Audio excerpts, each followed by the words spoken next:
Well, good evening, everybody. Almost the evening. It's 5:58 local time here in Calgary, Alberta, and the Flames are about to wrap up a 5-game road swing against the Chicago Blackhawks. And we're going a little early today because we're expecting some news to come out at warm-up, the start of the Warmies, as it were. And that news pertains to the conversation point that everybody has been going on these last couple days. When will the Calgary Flames trade Rasmus Andersson? We'll find out at the top of the hour whether Rasmus Andersson is in the lineup or not in the lineup for the Calgary Flames this evening, if he'll be taking line rushes with his traditional partner, Kevin Ball, or if the Flames will have both Hunter Brzustevich and Braden Bahal in the lineup tonight against the Chicago Blackhawks at the United Center in Chicago. The Flames have gone 1-3 on this road swing so far, and we saw Andersson take rushes with Ball at morning skate in Chicago today, but we don't know. It's entirely possible that the Flames have developed on something as the day has progressed. We've been hearing over the last couple days that things are closing in on the Rasmus Andersson front. There are a number of teams that have been discussed ad nauseum by folks around the situation, by fans, whether it's Vegas, whether it's Dallas, whether it's Boston, whether it's Detroit. Those are the four teams that I've been hearing the most over the last few days, from just fans speculating, from folks in the media, from folks who are more so in the know. And so we'll find out here shortly if the Calgary Flames will have Rasmus Andersson in the lineup tonight after he scored his 10th goal of the season, and a big one in that game against Columbus on Tuesday. We'll have a look at the early lines from the good folks over at Sports Interaction. And the Flames are not the favorites in this game, as you might expect, with how they've been tumbling down the standings of late. But it's a close one. The Hawks at -118, the Flames at -102, the over-under set at 6, and the spread at 1.5. And, you know, a lot of folks expecting this to be a game that's decided by more than one goal. It's going to be a close one between the Flames and the Chicago Blackhawks. These two teams near the bottom of the Western Conference standings. And it is one that we've had circled on the calendar, being the end of this road trip. The Flames will get home this evening after the game, and it's something that I've pointed out over the last couple weeks. The Flames don't seem to like making deals on the road as much as they do at home. They have not made a substantial deal during a road trip in quite some time. You have to go back to 2020 when they acquired Eric Gustafsson from these very same Chicago Blackhawks in a trade deadline deal for the last time the Flames made a deal on the road. If you'll recall, and you probably don't, Gustafsson made his Flames debut on the road against the Boston Bruins. It is a lot to talk about on the Rasmus Andersson front. You got Rasmus, you've got the other players, Blake Coleman and Nazem Kadri, and the Flames, for everything that has been discussed, haven't made a move yet. And it sort of mirrors the wait and see approach that we see with the Toronto Blue Jays right now. Will they, won't they get Kyle Tucker, Bo Bichette in free agency? The Calgary Flames, it's impossible to pin it down right now exactly when they might make this move, but they will be home soon, and they will have a long homestand coming up at the Saddledome against some Eastern Conference teams in the days and I guess the weeks to come. So perhaps that'll be the time when Rasmus Andersson plays his last game as a Calgary Flame. We shall see. We shall see if it will be tonight. Either way, that's a look at the early lines from the good folks over at Sports Interaction. Trusted Canadian brand since 1997. Every game is your game when you bet with Sports Interaction. Get on the action with parlay boosts, live betting, and easy deposits and payouts. Bet now at sportsinteraction.com/FlamesNation. Once again, 19 plus. Please play responsibly. My gut says I don't expect Rasmus Andersson to be held out of the lineup for the Calgary Flames tonight. We've seen it happen a couple of times with the Calgary Flames where they have held guys out of the lineup. You have to go back to Jerome McGinley back in 2013, where he was held out of a home game against the Colorado Avalanche. And that was something where the Flames were settling on a couple of options between the Pittsburgh Penguins and the Boston Bruins. They ended up sending Jerome to Pittsburgh. Of course, you can look at the game last season where Andrei Kuzmenko was a late scratch for a game at the Saddledome, and then Jacob Pelche was pulled out of that game, and they were both traded to the Philadelphia Flyers that day. So haven't seen any updates just yet as to what the warm-up lines are looking like, but we should get them any minute at the United Center. Flames versus Blackhawks getting started here at 6:30 p.m. Calgary time. The goaltending matchup, we will start off with that. It is Devin Cooley getting the start for the Calgary Flames today in Chicago. Of course, Devin Cooley got that victory for the Calgary Flames against the Pittsburgh Penguins a couple of nights ago. His counterpart in the crease will be Spencer Knight for the Chicago Blackhawks, who came over from Florida in a deal last season for Seth Jones. Of course, Seth Jones went on to win the Stanley Cup with the Panthers, but Knight has had a good year in Chicago. He's 13-12-6 with a .910 save percentage. He's been much stronger of the two main goaltenders in Chicago, with Arvid Soderblom being the other. The Flames saw Soderblom earlier this season, and it was an interesting game that night, and I'm sure it'll be an interesting game again today with the Flames in Chicago this time. The last game was in Calgary that we saw the Blackhawks visiting.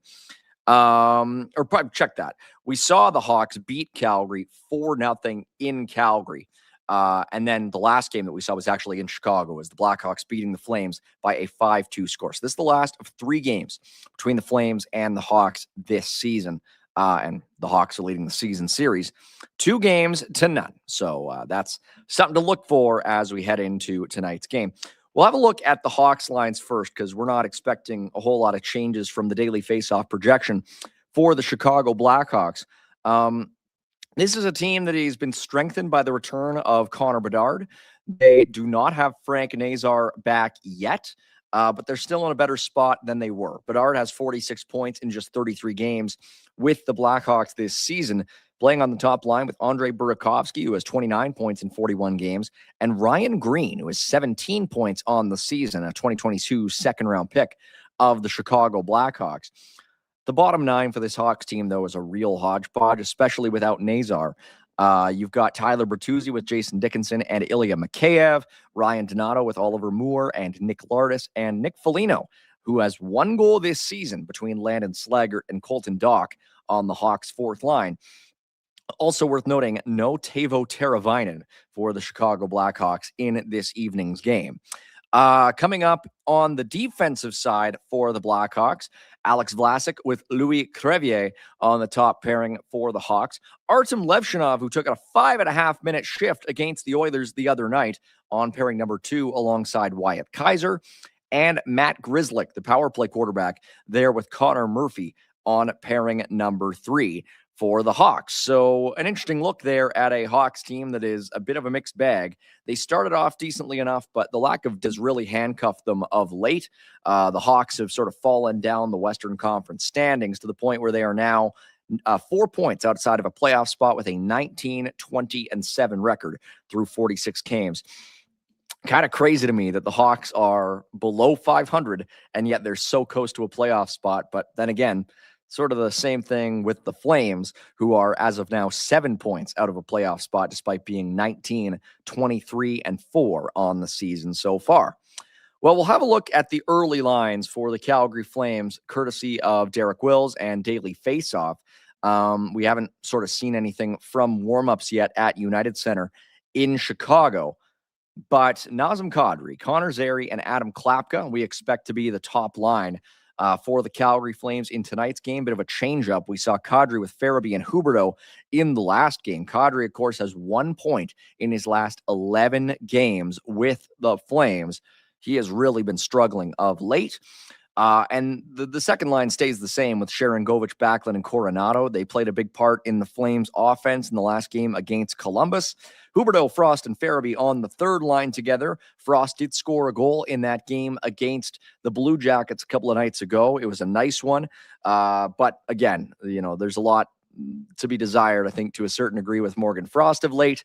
And the fourth line changing up. William Stromgren is out, and recently recalled winger Dryden Hunt is in for the Calgary Flames in tonight's game, at least according to the early line rushes for the Calgary Flames this morning.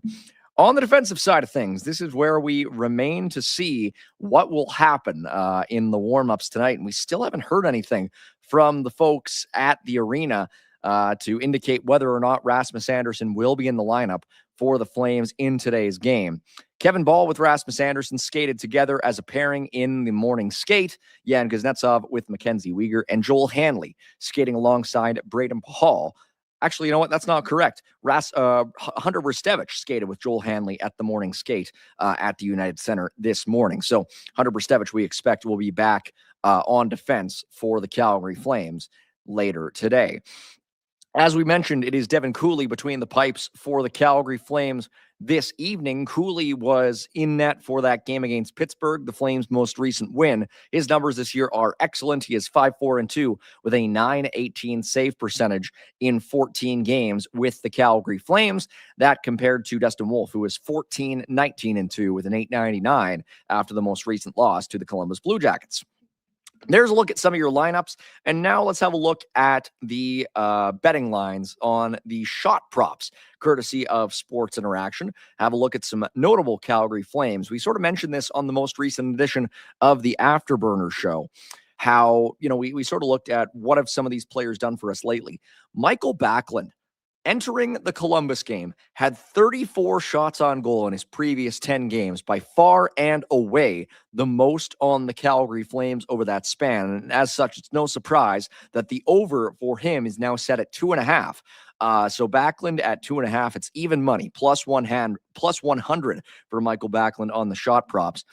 The one that kind of surprises me here, though, is Igor Sharangovich, over 1.5 still, despite having the second most shots on goal over the last 10 games of any forward in the Flames lineup tonight.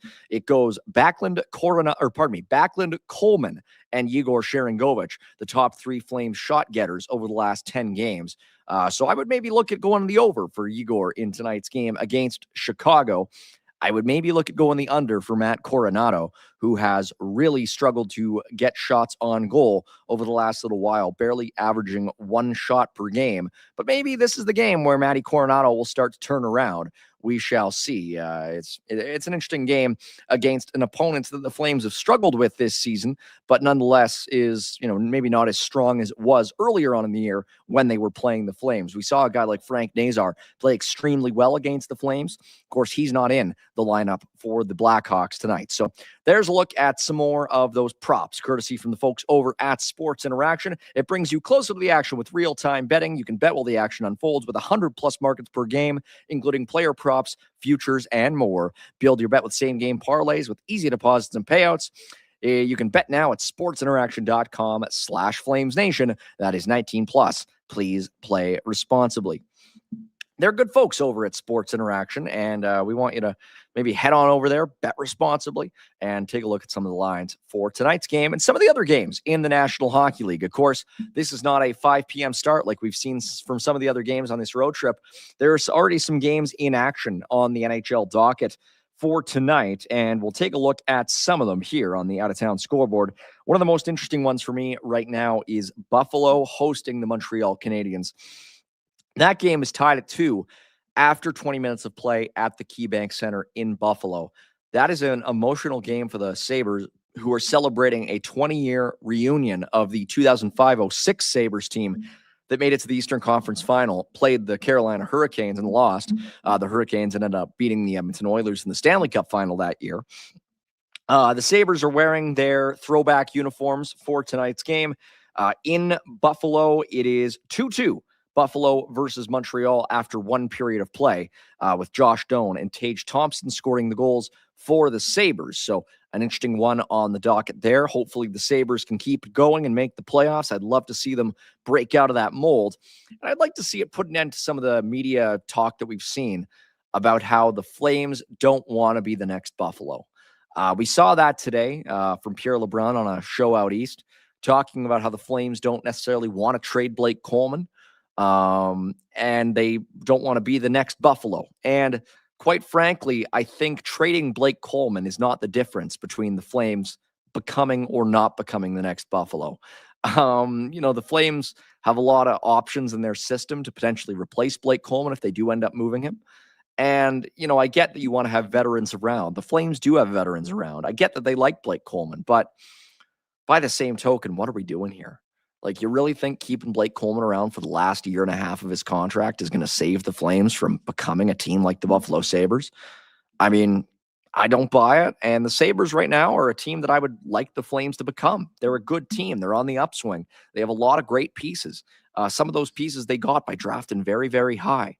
I would love the Flames to have a guy like Rasmus Dahlin on their roster. He's been an amazing player for the Buffalo Sabres over the last however many seasons, and now it's finally starting to come together for them. So I don't buy the stuff about the Flames, risking becoming the Buffalo Sabres if they don't trade Blake Coleman, or if they do trade Blake Coleman.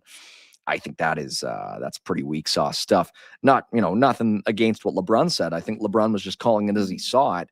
But really, I just find that kind of hard to believe. So that game is tied at 2 after one period of play in Buffalo this evening.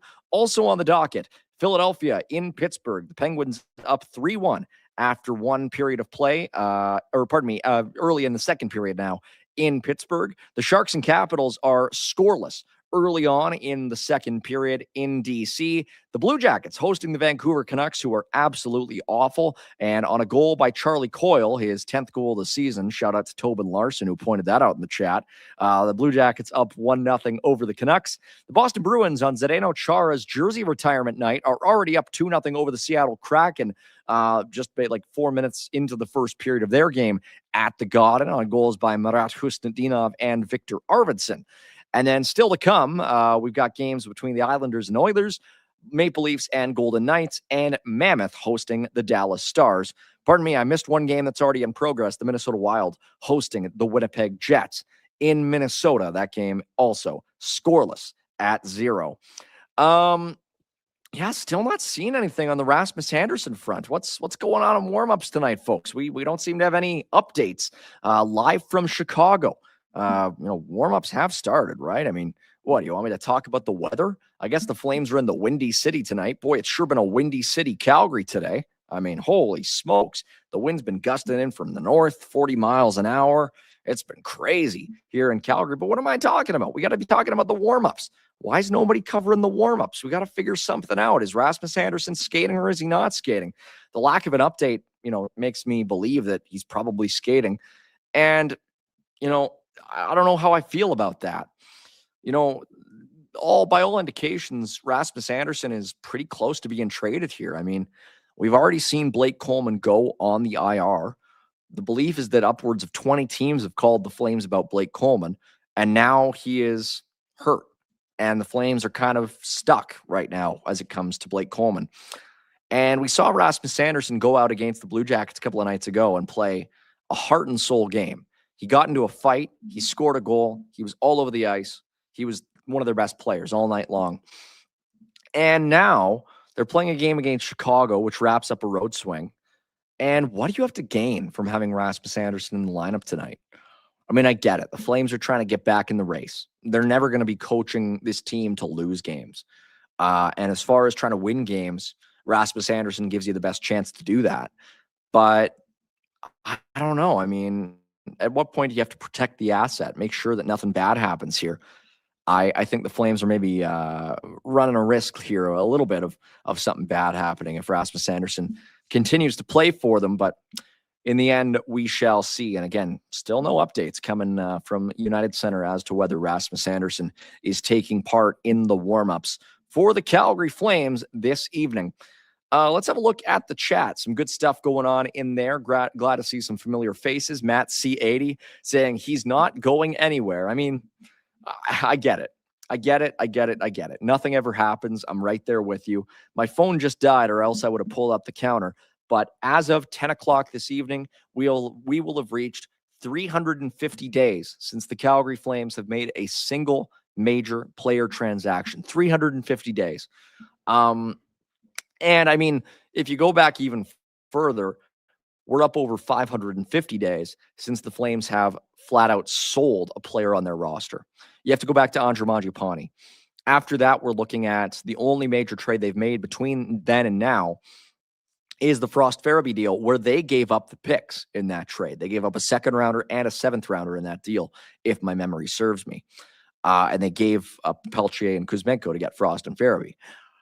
So that's a long time for a team that is, ostensibly in a rebuilding phase or a retooling phase or whatever they want to call it, a rebiggling phase. It's to me, it's way too long. And hopefully it'll be, changing soon. But as of right now, the Calgary Flames look like they're just going to be sort of sitting tight and assessing the situation and, letting us sort of wait and see until when exactly things will happen. So, I don't necessarily know if he's not going anywhere. I think he is going to go somewhere. I think the Flames have been in very deep discussions with teams about Rasmus Andersson, but it's a little bit concerning that we aren't hearing a whole lot today. But maybe they're just waiting to get back home. It's entirely possible. Hopefully the things change on that front soon. Matt C saying this organization is a joke. I don't know. We'll see. I'm hitting my microphone tonight. I don't have a lot to say. I mean, the thing is, I'm sitting here in the Sports Interaction studio. Y'all know my name is Mike Gould. I'm here with you on this Thursday evening, waiting for the Flames to play a game. And we are 45, 46, 47 games into the season. And I've done these pregame shows. I've done postgame shows. I've even done a couple barn burner shows. And we kind of keep talking about the exact same things because they haven't really given us anything new to discuss. It's been a lot of when will Rasmus Andersson be traded? And that's been going back to the draft, which at this point is now 7 months ago. So forgive me for sounding a little bit repetitive. Forgive me for leaning into the same narratives over and over again, but there's only so much we can talk about until something actually happens. And until something actually happens, I'll be inclined to repeat the idea that nothing ever does. So I don't know. It's tough. Yeah. Pop quiz from Mr. Watts. Who wore number 15 for the Flames before Dryden Hunt? I like this question. Brad Richardson is one of them. Soul of a Dead Machine got that. I remember when I was first getting into hockey, it was Tim Jackman and Nigel Dawes. Another 15 who's played for the Calgary Flames. Oh boy, there haven't been that many. I think Mark Smith wore number 15 for the Calgary Flames. It's not a number that gets a lot of use for whatever reason. The Flames haven't had a whole lot of really good players who wore number 15, at least not since, I've been watching the team. Oh boy.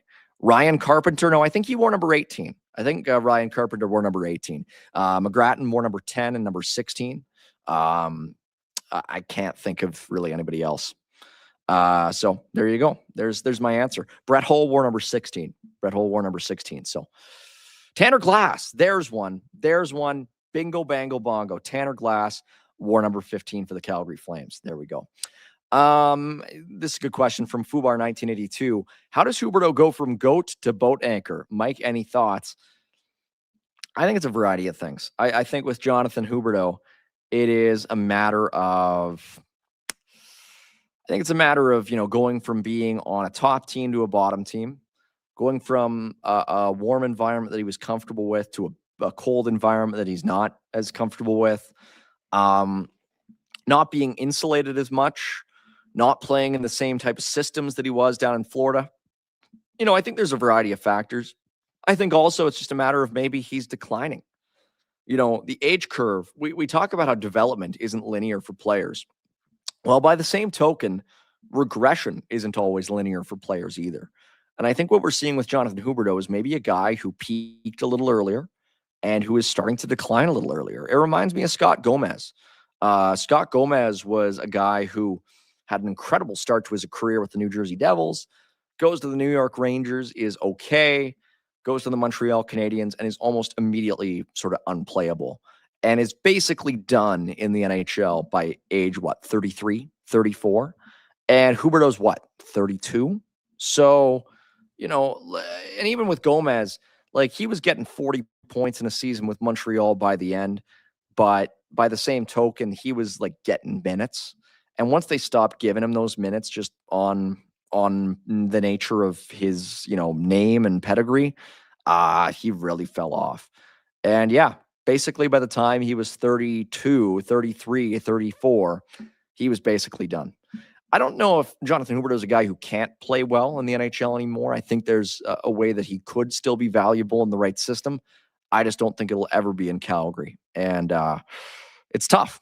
It's tough. And we are now seeing that that Rasmus Andersson will be in the lineup for the Calgary Flames tonight. So that game against Columbus, which some felt might be a good send-off to the Rasmus Andersson experience in Calgary, looks like there'll be a little bit more of number 4 with the Calgary Flames still to come. Although, hey, we've seen the Calgary Flames trade guys mid-game before. We'll see. I think that'll be just about it for tonight's edition of the Warmies. Just past the bottom of the hour, it'll be the Calgary Flames taking on the Chicago Blackhawks live at the United Center.